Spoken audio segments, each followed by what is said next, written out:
What I have seen more, and I think it is, in fact, what I would recommend, is where there is not new functionality, not new scope, but old functionality that you don't want to break, what people typically call regression testing. Okay, I'm introducing this new piece of functionality, this new option in my sales order process. That should work. Growing a business requires a holistic approach that extends beyond sales and marketing. This approach needs alignment among people, processes, and technologies. So if you're a business owner, operations, or finance leader looking to learn growth strategies from your peers and competitors, you're tuned into the right podcast. Welcome to the WBS Podcast, where scalable growth using business systems is our number one priority. Now, here is your host, Sam Gupta. Hey everyone, welcome back to another episode of the WBS Podcast. I'm Sam Gupta, your host and principal consultant at independent ERP and digital transformation consulting firm Elevate IQ. Building a test plan is hard. Executing is even harder. And if you are building a test plan for ERP implementation, you have added challenges. The testing challenges are unique with ERP implementation because the users don't have as much experience with the software development lifecycle. They struggle with thinking like a tester, where you need to plan for the edge and boundary cases and ensure that you are not going to find any surprises post your go live. But how to build a successful test plan for an ERP implementation without issues? In today's episode, we invited a panel of cross-functional experts for a live interview on LinkedIn who brings significant expertise to discuss ERP test plan best practices.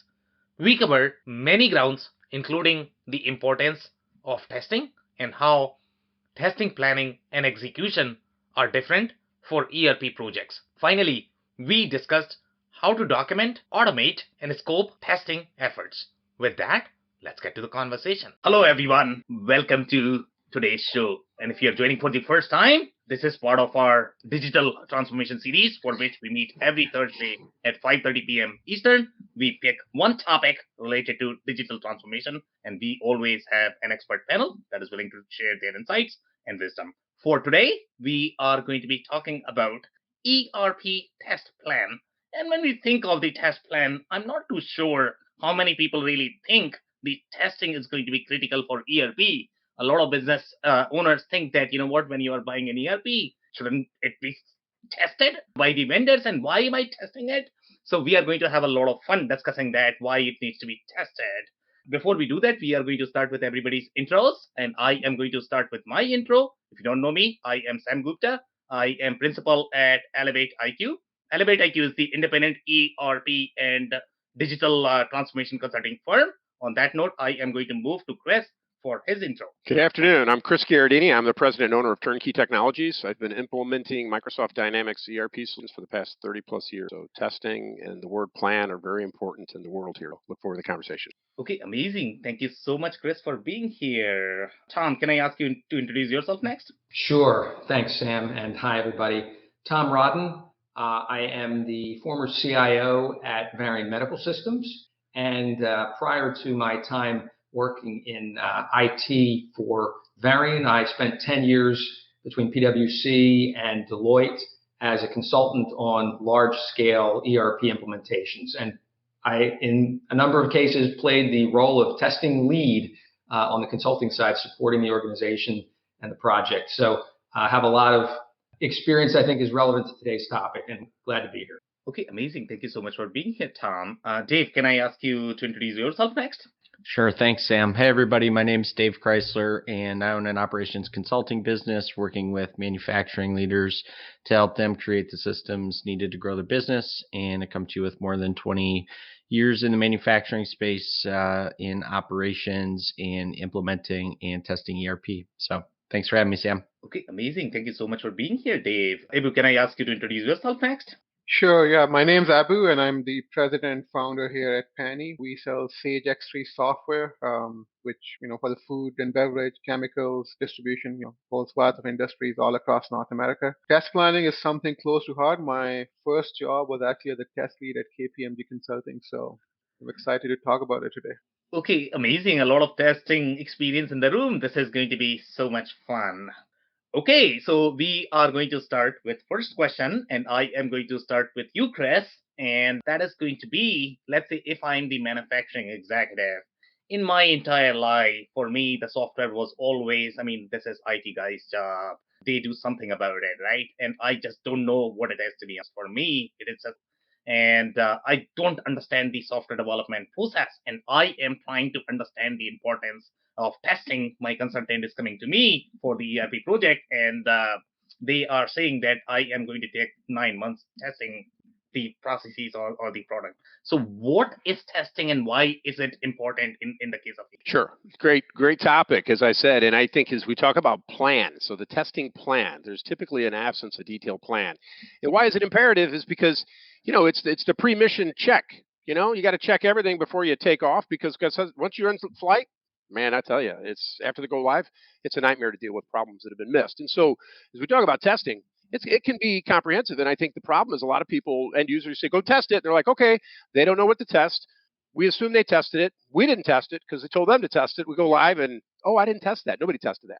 But let's go through these scenarios. I listed a bunch of them. First one, user access. Can they even log into the system? Oh, that's a good idea. Can they get to the functions they need to get to? So we're testing security. Okay, well, that's important. People don't think about that. They show up the first day and we're live and I can't log in. Data testing. There's a lot of data moving around. What does that mean, testing? And it's a lot of data. So how do you test it? You run validations. You got to run operations and you got to look at reporting. You got to look at the data. You got to reconcile. So data, every process, everyone. And so now we go back to the beginning of the project and who did a good job of defining all the requirements in every process. And now within each process, we've got scenarios. Scenario 1, 2, 3, 4, 5. Examples of how you come up with the scenarios is grab a week's worth of AP invoices and pick 5 of every different kind that show up. There's an example of coming up with scenarios. Every weird, and then I got one in here. Then you practice the correction scenarios. Oh, let's not assume that all the data is perfect. Let's assume something gets screwed up somewhere. Oh, I posted the invoice to the wrong vendor, then I printed the check. How do I undo that? Work through the correcting scenarios. Let's keep going. 2 modes of it. With a consultant, without. Okay, so you need somebody to guide you through it. This is that knowledge transfer. Make sure you know how to execute the process because it's imperative to test it correctly. But you've got to do unattended testing. You can't just test when the consultants are there. So that's enough. It's not enough. You got to measure testing. We actually created analytics that showed how many test sales orders operators were doing. Guess what? Some girl did 1,200. She was their number one operator. So you've got to collect results on testing, and you've got to have a debrief and a feedback loop. Perform for others. Nothing like a little embarrassment to get people to rise to the occasion and be ready. The weakest link, understand that concept. Because when you go live, some people think it's like the baby bird concept. They jump out of the tree and they think, I'm going to fly before I hit the ground. Oop, and then they bounce and hit again. That doesn't work. You do not want a cliff implementation. That means you've tested so thoroughly that it's smooth. Other things, IT guys, workload. Oh, we're only doing a couple transactions. All of a sudden, we start putting 100,000 in a month, and cloud, not so much of a problem. Failover, and then another one I noted is manual mode. Everybody goes, what's that mean? Unplug the internet and say, how do we do business? And these are all test scenarios. So most people think, and I don't even think about unplugging the internet and testing that. The last one I put down here is I went back to reporting completeness. Because a lot of people practice through the implementation, they forget about reporting until they go live and they go, oh, man, we forgot about reporting. Go look at all the reports, make sure financials work, because you're going to have some historical data, run financials, make sure everything ties out. Do all that before you go live. Integrations, customizations, oh, baby. We have a rule that you can't be doing customizations and fixing the system right before go live. You need at least a window that says freeze, because you got to test. And if you get a customization delivered 2 days before go live, you got a problem. And so just the thoroughness, the integrations, customizations, and all of this talks about, is it a test company?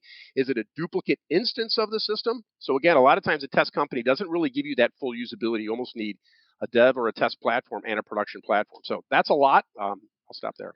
So I am hearing a lot of problems, obviously, and that's what I hear when I talk to IT guys. And you did mention that, it's going to be a nightmare. Let's say if you put untested system live.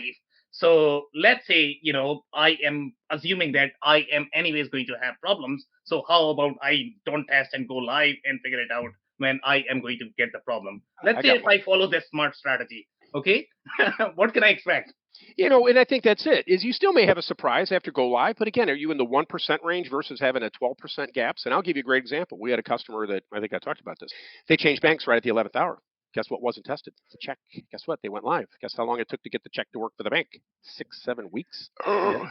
That's a perfect example of an unplanned scenario that shouldn't have happened because everything was tested except for, let's change banks. Anyway, common sense, right? But what can happen? Yeah, you can really complicate your business. And once you switch over to the other system, now we've got a data separation. Going back to the old system, and like I said, there's not a lot of good answers that you haven't tested thoroughly. Okay, Customer amazing. satisfaction is the biggest exposure. I'm sure everybody knows that. Your customers can't know you're changing system. So like I said, take that hint. You can pay people slow, but you can't screw up your customers.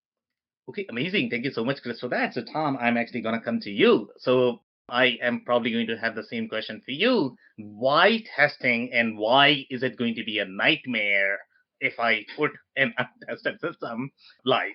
Well, again, if you are very, very good, thorough, rigorous at your planning, test planning and general planning, then I don't think it has to be a nightmare. But it could be if you aren't good enough. And I agree with a lot of things Chris said, not actually everything. For example, the idea that it be invisible to the customer. I think at times you actually need to partner with the customer to test things that will impact the customer. But let's come back to that in a second.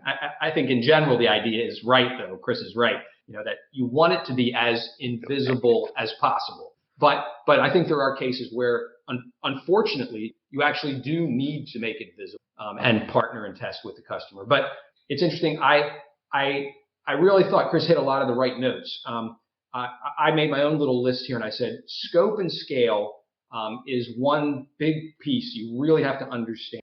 And in order to really nail scope and scale, you probably have to do some kind of process definition. You have to actually, in the consulting world, people would talk about a process decomposition. But you really have to have a clear idea of what are the steps in each process that you're trying to enable with these technologies like ERP.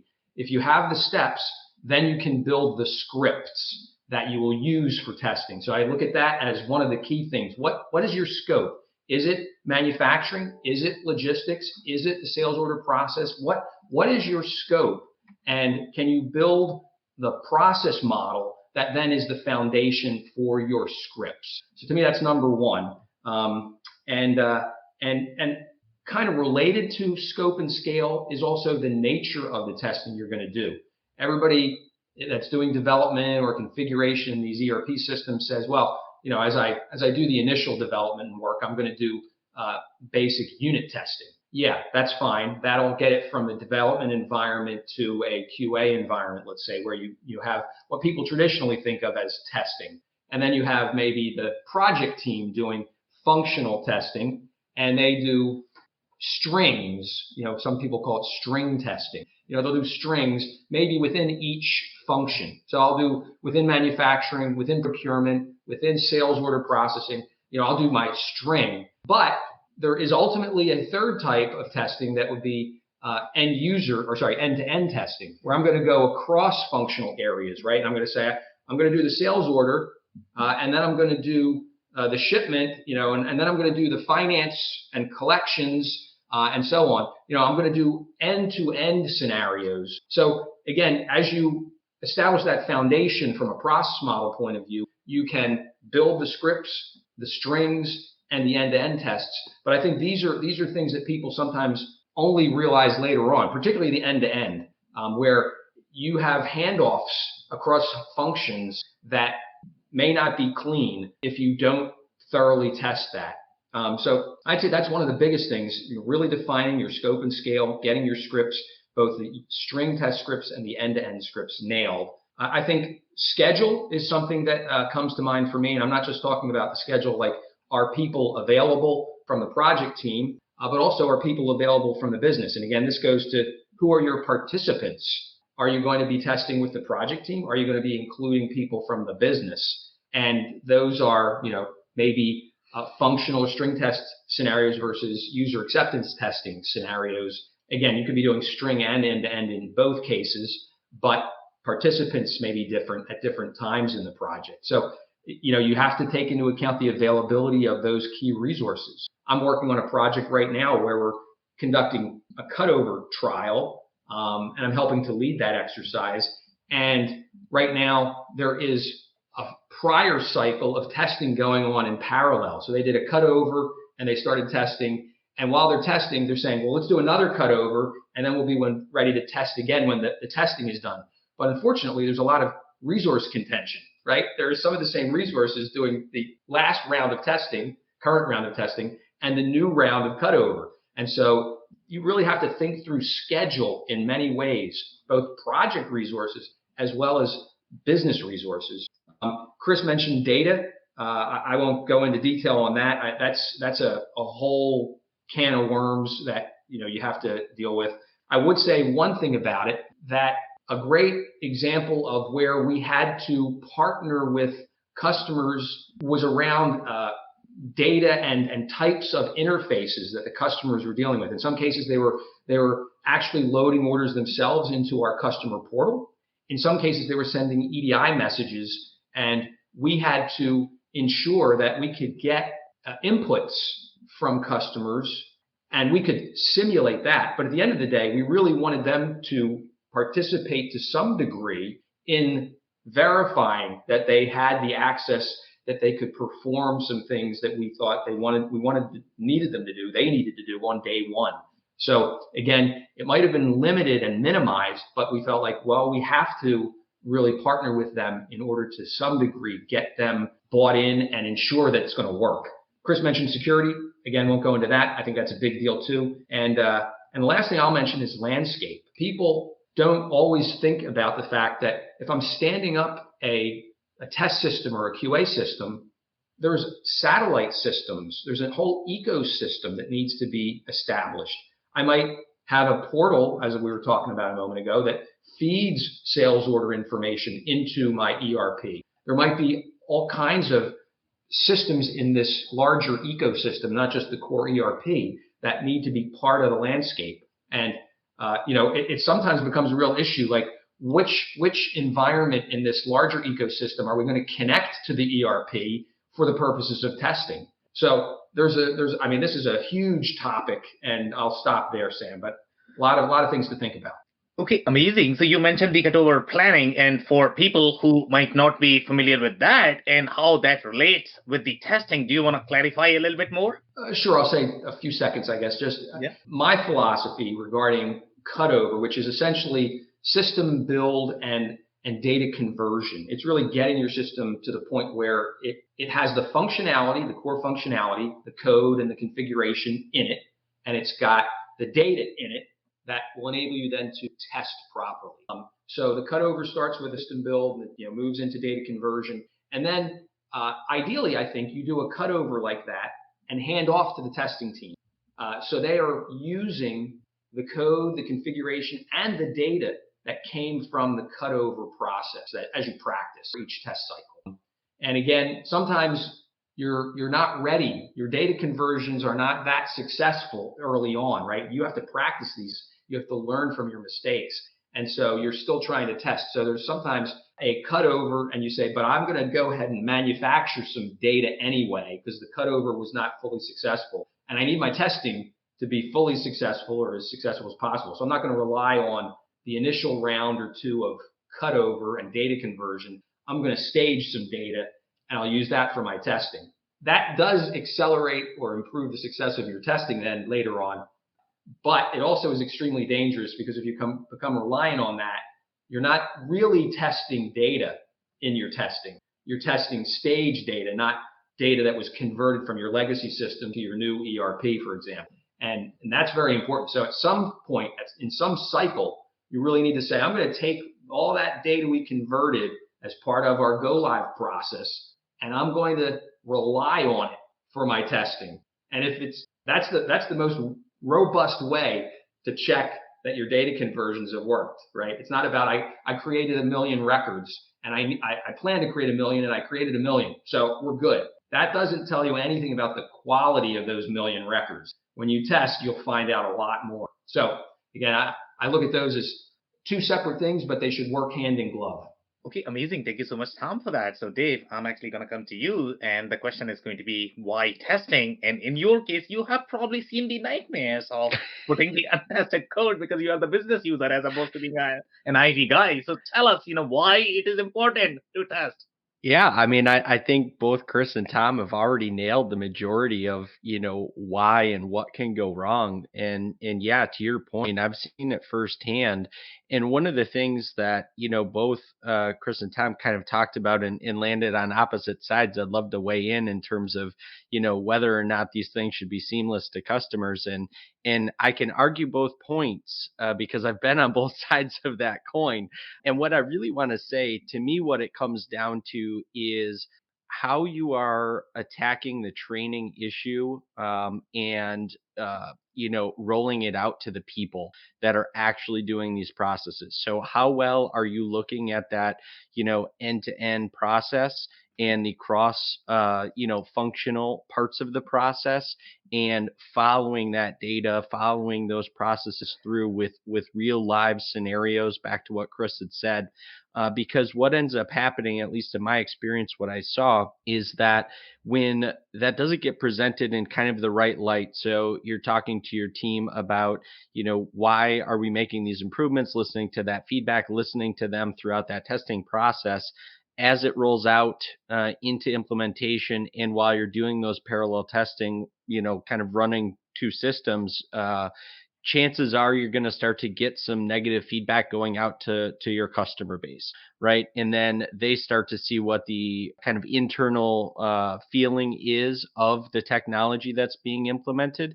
And it starts to create this really nasty cycle where then, as go live starts to happen, potentially, if there are any hiccups with that go live between what was tested, what was agreed on, and ultimately what was implemented, if any of that starts to be customer facing, it's very quick for people to pick up on that and equate that back to the things they were hearing during that testing phase. So to me, that's one side of trying to make things seamless, customer facing, is that getting your team internally aligned throughout that testing process, making sure that you're listening to their feedback, and making sure that you're pushing the issue of testing real life scenarios and not just testing for testing's sake. And to say that you did it, really confirming. I think, Chris, you brought up about, actually having some structured KPIs in place for that. So you've got some, some real metrics to take a look at and ensure that that stuff is happening. I think that's a huge way to avoid it potentially being a negative and it not being seamless to your customers. On what Tom was saying, the thing I would add to that is yes, 100%. There are time and opportunity, whether you're talking about your customers doing an e-com portal, let's say, or you're talking about your vendor base, right? Having some sort of EDI transactions, like all of that needs to be tested in a real live scenario. So my favorite way to test was to, after we've identified all of those processes that it's going to impact, start picking out those challenging, the challenge jobs, if you will, the challenging parts to that process, and recreate them in the test environment, see what's working, what's not working, go back and if need be, make some changes on the system side to be able to account for those, those process changes. Okay, amazing insights there. So you mentioned a couple of things related to aligning your teams and KPIs as well. So have you utilized any specific strategies in making sure the team is going to test? In my experience, the team is always going to claim, hey, okay, it's all done, it's all good. And then later on, you are going to figure this out. So what can you do to make sure that the team is really testing? By the way, before that, they need to understand the requirements. That itself Yeah. is a big process. And then they can probably think about testing. It's really hard for people who don't come from the software development background or from the software background. So what have you done to make team understand why they need to be testing and how they should be thinking comprehensively about testing? Yeah, I mean, it starts in the, kind of discovery process of what's going to ultimately be implemented, identifying the processes, identifying what impact it's going to have to people that are doing that particular process. And also, finding out what those pain points are, because potentially that's what's going to lead you to, mapping out a more streamlined process. So to me, that's where it starts. When it gets into the actual role of testing, once you have a test environment in place and ready to go, to me, then it comes down to doing, kind of a mirrored test, right? So you're running your current ERP system and you're taking that process and running in parallel. You're running that same process through the test environment. So you're doing that on a limited basis because obviously you can't duplicate the entire workflow. Without duplicating your workforce. So you're doing that in a limited period of in a limited fashion, but doing that and then also auditing, right? So actually auditing and making sure that those processes are being completed and having a regular feedback loop. So being able to provide a platform to get that feedback and then do something with it, right? Get back to the implementation team on, hey, this isn't working. This isn't working how we expected. And then I think Chris made, a great point earlier when he said, it's one thing when you kind of start doing this testing and you pick all of the best case scenarios, and everybody knows that's not real world. So that's how we would identify the anomalies, is by doing that parallel testing with your current system and your test environment. Okay, amazing insights here. So, Ebu, I'm actually going to come to you. So, you can either talk about why testing, why it is a nightmare, or you can pick up any stories that you have seen that became the nightmare, or, they could not understand why testing. No, I'll take a little bit different approach. Yep. I'm going to take one step back and talk about testing strategy, right? So Okay. a lot of times, we get the idea, customers come to us what to test, how much to test, right? Yeah. And there's always testing is expensive, right? I mean, Chris just talked about a girl entering 1,200 orders. That's not cheap, right? She's either automating it or manually. It's a big cost. So we have to figure out what's the marginal cost of testing, right? And is Yeah. the marginal cost of testing worth the benefit, right? So the first thing that we work with our customers is, let's have a test strategy in place. How do we determine how are we going to test the system, right? So the first thing is, you're going to identify business processes which have the greatest impact. That can be a dollar-wise impact. You have some customers who make up 20%, 30%, or 50% of your sales volume, and then you'd have some customers which are not even 1%, right? And all of them may have some unique scenarios. So the key thing, my opinion, my philosophy is we don't have to test everything. We should be only focusing on the 85% of the test scenarios, which make up the bulk of your, the cost equation, the bulk of your business impact equation, the bulk of, how you're going to rate it on that scale. So, and it's okay to have issues, after go live. I've never seen a go live, an ERP go live in my 15 plus years where there have been no go live. It always happens. It's important to plan for it. If your customer calls you up and saying what the hell's going on, and you say, oh, it's my ERP, and we're doing a new ERP, you always get a nod and a smile and understanding, right? So that's, in my opinion, is how do we define the strategy, right? I see a lot of customers, they want to, test the heck out of it, right? They want to take 9 months to test the system, but guess what? All the effort that you took to write those test cases are no longer valid after 9 months. You lost a key customer, you got a new customer, which is fundamentally different, and now you never tested that customer. So it's important to have a happy medium. You define your processes. These are the high impact in terms of time, dollar, impact to the end customer, impact to the purchasing process, etc. And then you define a test strategy based on it. The other thing is, how do we test it, right? So when you're buying an ERP package specifically, right? I'm not talking about the integration points here, but specifically ERP, when you're buying something like, Microsoft Dynamics product or a Sage X3 or, NetSuite, whatever, you're basically buying fundamental stability of the product, right? You do not need to test each and every basic scenario in it, right? So, for example, if you're going to create a sales order, the likelihood you will be able to create a sales order, right? That sales order process is not going to fail. It's going to be those unique, scenarios, that those handoffs to the procurement department or to the purchasing or the picking department, which need to be, trained and tested upon in the system. So that's my, approach is, to have more end-to-end process testing, more scenario-based process testing, and then identifying, working with the business, where's the dollar impact, where's the cost impact, where's the time impact, and then, basing your testing strategy based off on that. Okay, so very interesting commentary there, and I'm definitely gonna have to ask you to do a little follow up on that commentary because you are definitely making a lot of software developers uncomfortable there because they like to think that they are going to be testing every boundary scenario out there. Okay, that's what is software testing. That's what software testing means, and you are definitely going to make my friends Dave and Tom uncomfortable because they are like, okay, what am I missing here? Did I miss anything? Okay, they are going to test every single possibility. So here is the commentary, okay, based on the approach that you described, and the rest I can see. Let's say if I follow the approach that you have recommended, you know how ERP demos work. Everybody knows that, okay? Show everybody happy scenarios. That's what ERP demo is. Most basic fundamental scenarios that any ERP on the face of this earth can pop up.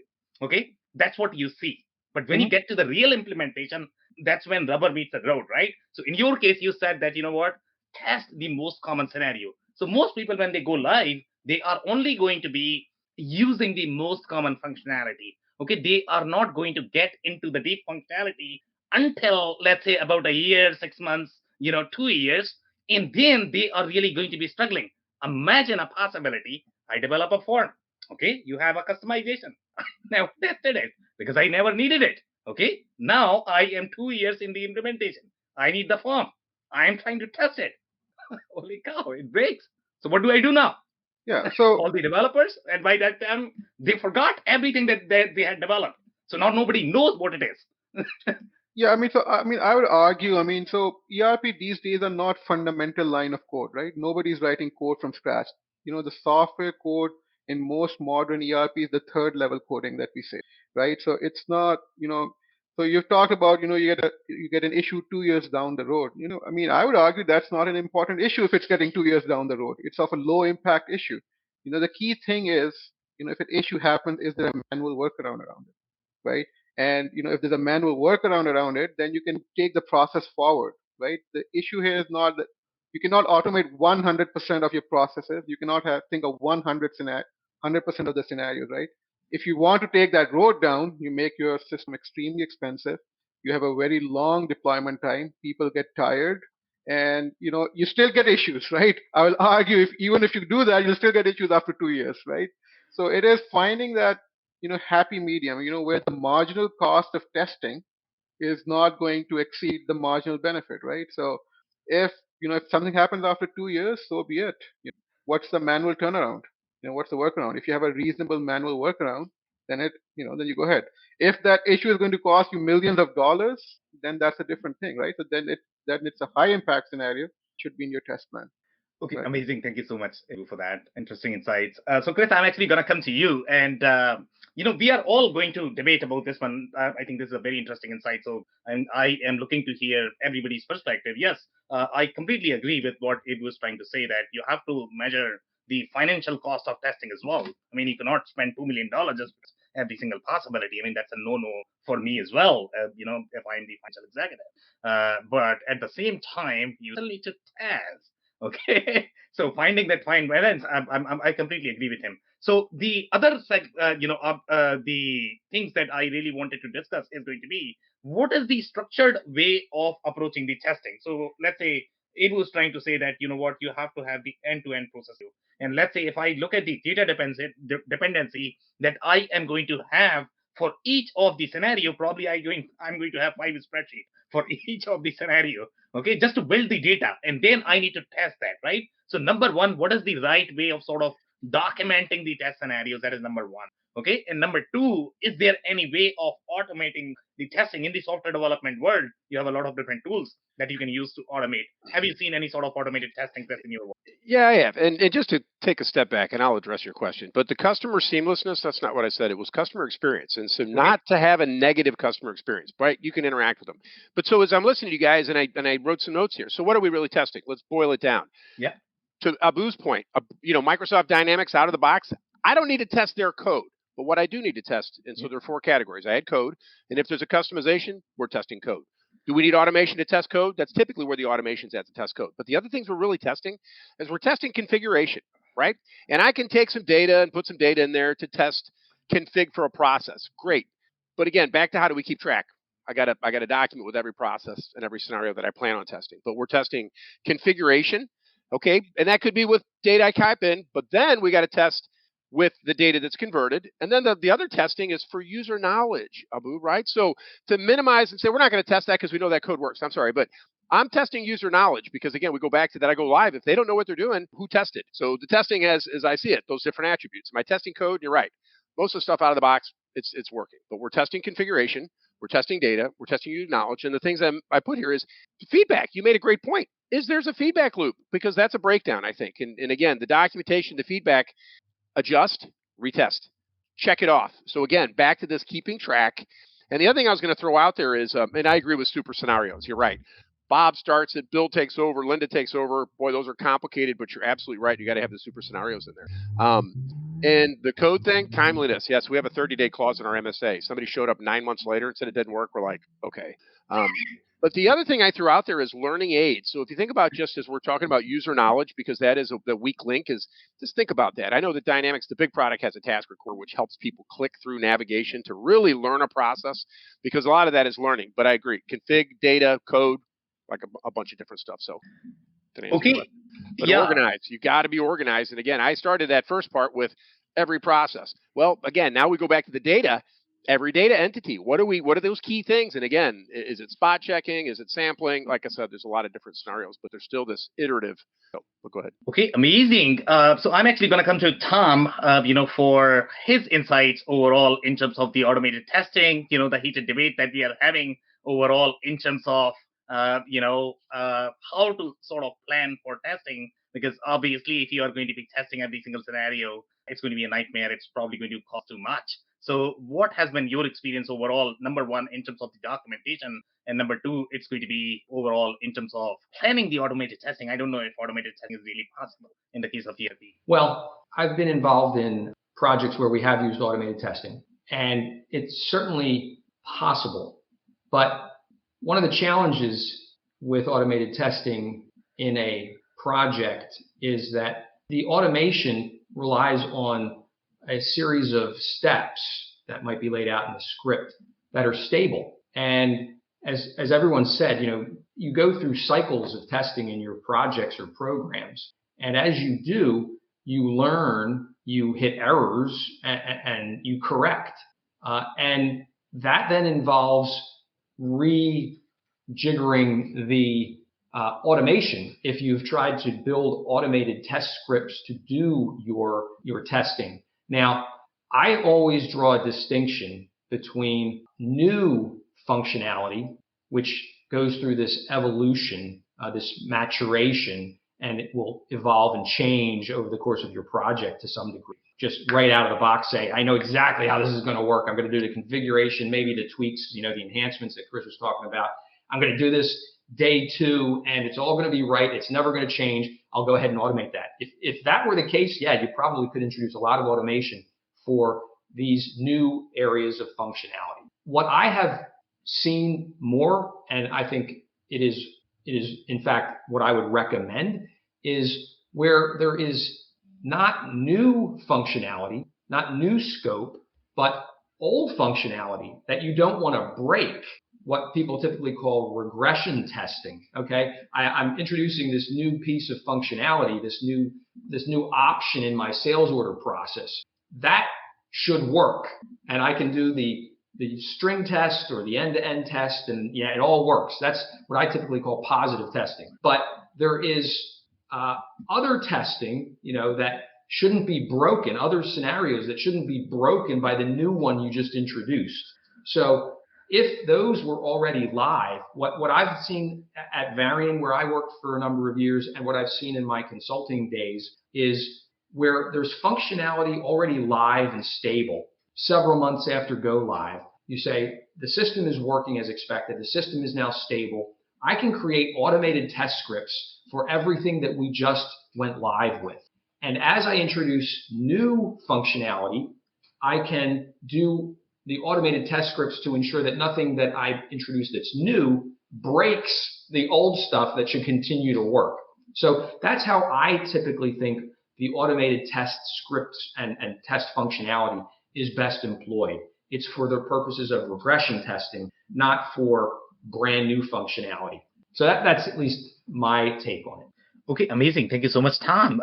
Dave, I'm actually going to come to you. So obviously, we are going to be talking about the strategies and the automation if you have seen, or you can cover other point that people mentioned that, out of the box, you don't need to test, okay? But teaching somebody what is out of the box versus what is not, it's hard. I mean, I've tried it, man. It's just hard, okay? Unless you have done ERP for a very long time, you just don't know what is out of the box and what is not. So strategies, automation, or this one? How? Yeah. I have not had much experience on the automation side, so I'll leave that to the automation experts from a testing perspective, and kind of go back to where I started from the user perspective, right? To your point, the people that are actually carrying the processes through, that need to do the testing, that are ultimately going to be utilizing the processes when the system goes live, this is more than likely their first implementation, right? So, I mean, being able to go through and kind of articulate to them, what type of functionality should be expected, they're still learning where to click. Right. So to me, that's the biggest key of going through this testing. And I go back to kind of what Abu said, and I agree. I mean, you can't test. It's kind of like planning, right? You've got that, analysis paralysis, right? Yeah. So it's the same thing. You have to be reasonable with what your expectation is of testing. But that's where I go back to the real world scenarios. And yes, you want to try to come up with the outliers, but it's that constant going back to the people that are following that particular part of the process, and not only documenting it so you can do the cross-functional testing, but just again doing that kind of parallel testing I've found personally to be the most effective. The other situation that I've seen come up often, I'm sure everybody on this panel has, but typically in an implementation, in that design phase, you've got people that are really pushing for functionality and a recreation of old processes for just kind of old time's sake, right? Doesn't mean it's best practice. It just means that's what I'm really comfortable with. This is a new technology. So I go back to when you're in that testing phase and you are in this iterative process of gathering feedback, what's working, what's not working, what challenges are they seeing with, whether that's number of clicks, whether that's where menus are located, all of that can come into play.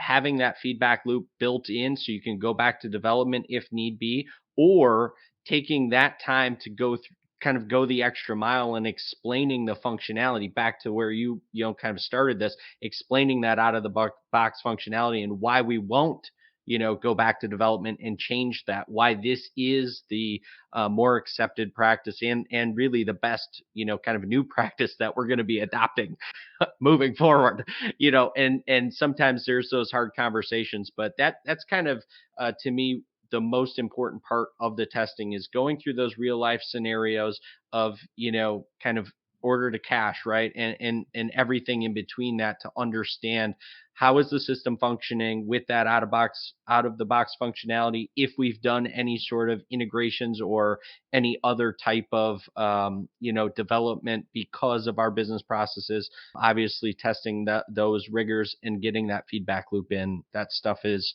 been the things that have gotten us over the finish line and have also allowed us to kind of navigate and talk through the challenges when people want to go back to the comfort level of, well, hey, our old system did this. Our old system showed, the report in this fashion, or, what have you. There's a million of those scenarios. Okay, amazing. Thank you so much for that, Dave. So, Abu, I'm actually going to come to you. And now we are talking about automation. And I'm pretty sure you are going to say that, if you have automation, then we can probably test 100%. But you know what? You're right. Automation has a cost as well. Automation is not supposed to be free because you need to pay for these programmers. So I'm actually going to agree with you again that, you were saying that, you need to figure out your what is the cost of testing. And even in case of automation, I think you need to figure that out. So in your experience, strategies for documentation, how do you document all of those lengthy scenarios the way Chris was describing? Talking about those is easy. Documenting them is extremely difficult in my experience. So any strategies for documentation or automation? So there are lots of tools out there, as you said, there used to be Mercury Quality Center where you could document it, and then you can also use it to automate it. Right now these days it's Jira, Selenium, those kind of tools that you can use to automate it. So in terms of, again, it really depends on the project scope. If you have a relatively smaller company, it's a $500,000, $300,000 implementation, then automating, writing, paying for a developer to write those test cases, and the expense probably not worth it in terms of automation. If you are going to do a customization, a significantly large customization, for example, you're going to create a new module which does not exist in the ERP system, and you have to develop it from a business necessity perspective.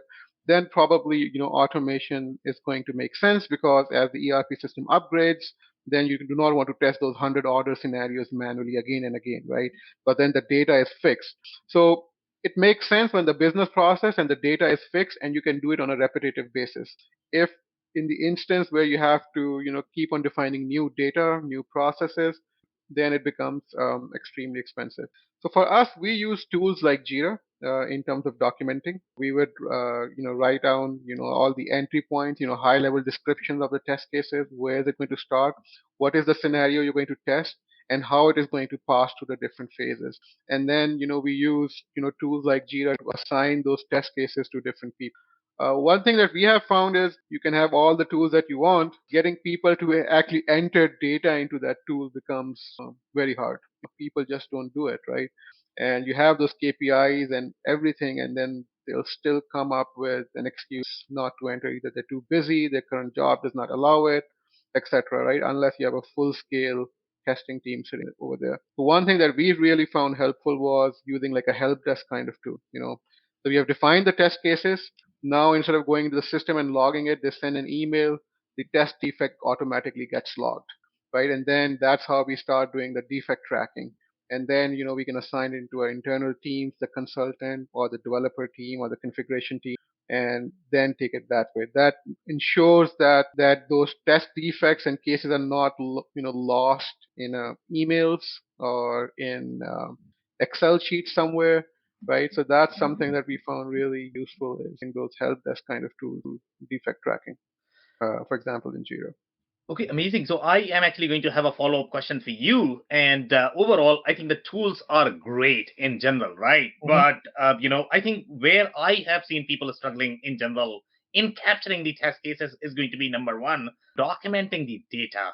Because let's say if I'm testing a web app, okay, Mhm. it's just easy. You have one data point, you have one field that you are testing, okay, one result. In case of ERP, you have million possibilities of the test scenarios. So how do you sort of create the boundary from the data perspective, and how do you coach somebody how to basically write the test case, because you have to have the prerequisite for the ERP scenario when you are testing something in finance.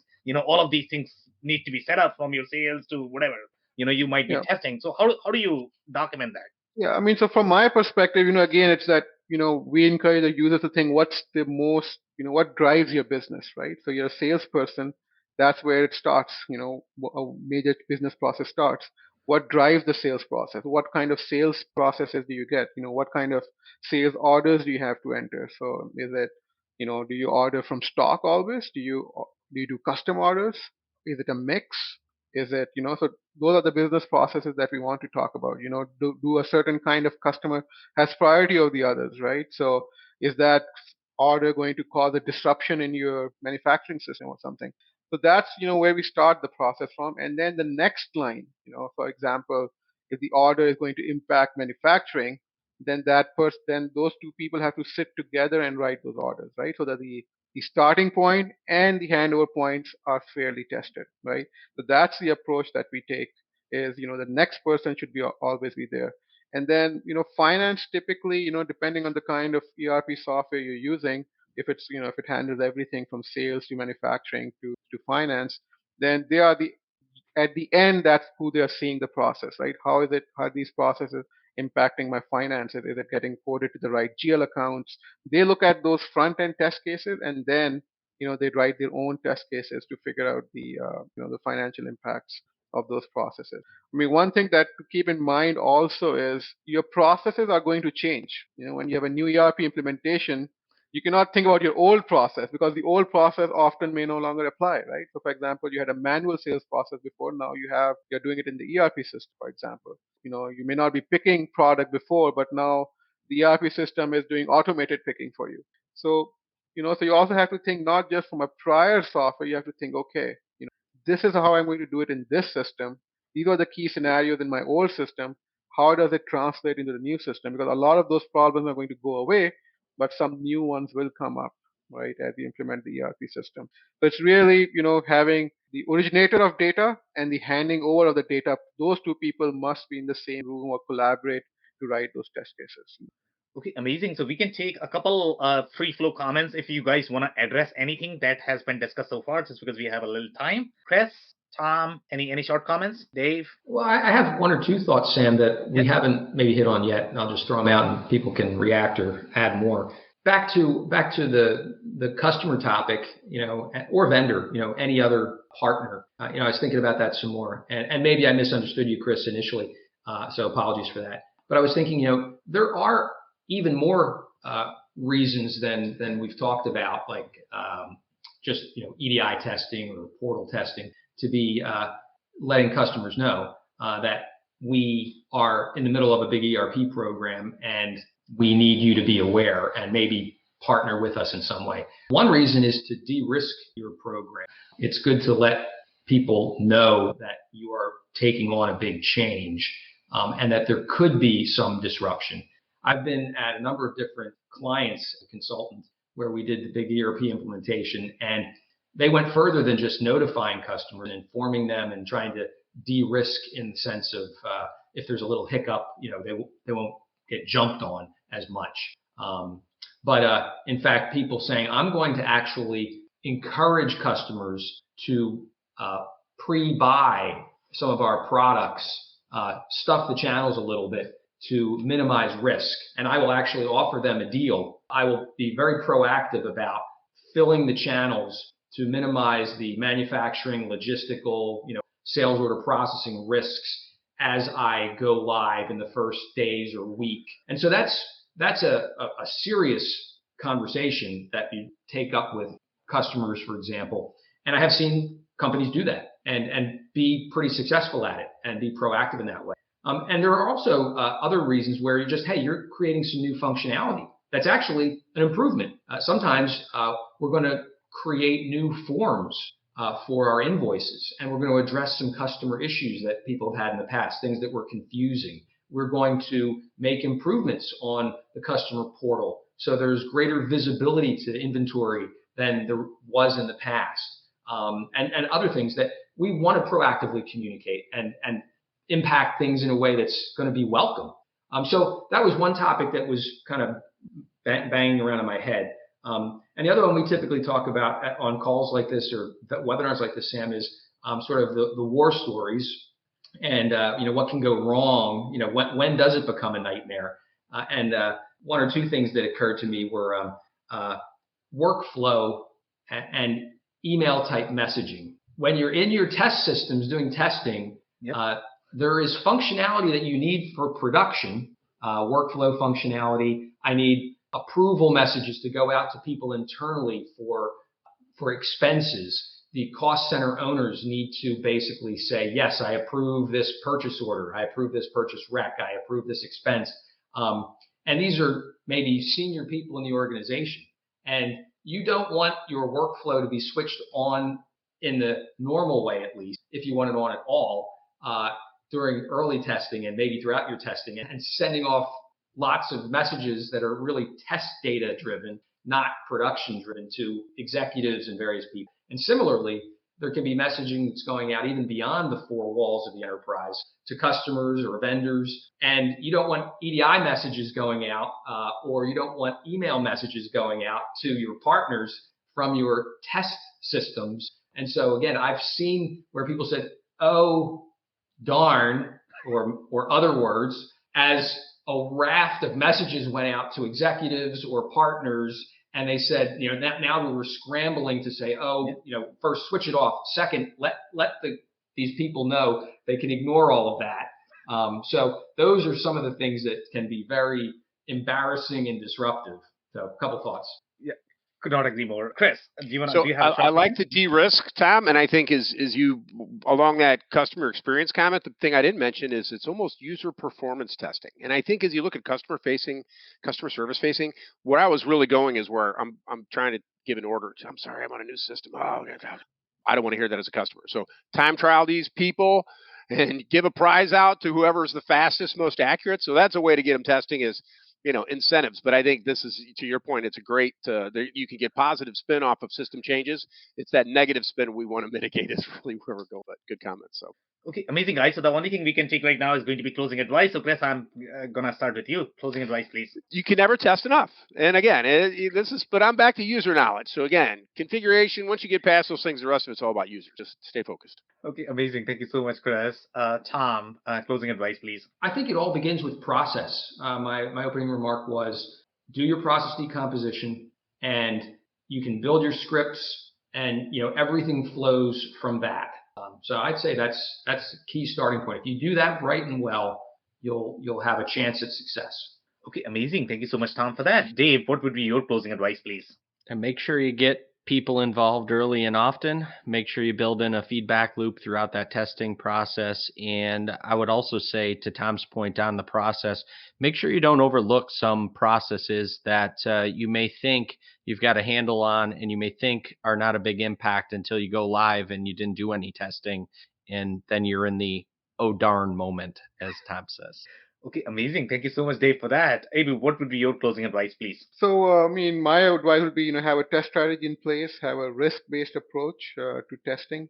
And I think one of the key things that I missed saying was, have a collaborative approach with your consultant, right? So the business knows something, and then the software vendor knows, they're doing it the same thing in different kind of industries or the same industry.